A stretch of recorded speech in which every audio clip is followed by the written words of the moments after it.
Les festivités du titre continental remporté par l'Algérie de Djamel Belmadi ont vite laissé place à une guerre interne chez les Fennecs. Le président de la fédération est, en effet, sur la sellette. La raison, des problèmes relationnels avec le nouveau président de la République. Kheireddine Zetchi a ainsi été tenu à l'écart des cérémonies au pays. Il n'a même pas reçu de récompense de la part des autorités algériennes, selon la presse locale. La colère du président par intérim, proche de Belmadi.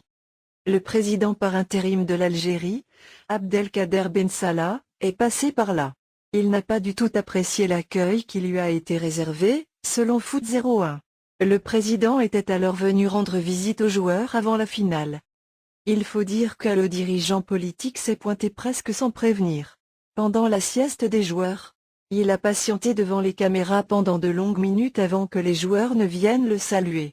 Depuis, Kheireddine Zetchi est poussé à démissionner, mais cela ne sera pas sans conséquence.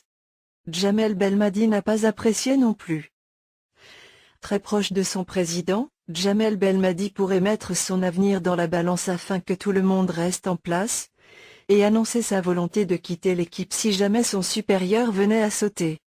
Un coup de pression qui pourrait bien porter ses fruits, surtout que l'entraîneur franco-algérien ne manque pas de propositions de travail ailleurs après son coup de force en Égypte. Alors que l'Algérie vient de remporter sa deuxième Coupe d'Afrique des Nations après sa victoire, 1-0, contre le Sénégal, ce rififi à la fédération algérienne peut conduire. Effectivement, Djamel Belmadi a démissionné de son poste de sélectionneur. Cette situation est totalement regrettable. Le technicien algérien a, durant toute la compétition, montré un grand attachement à sa sélection. Chose rarissime chez les entraîneurs.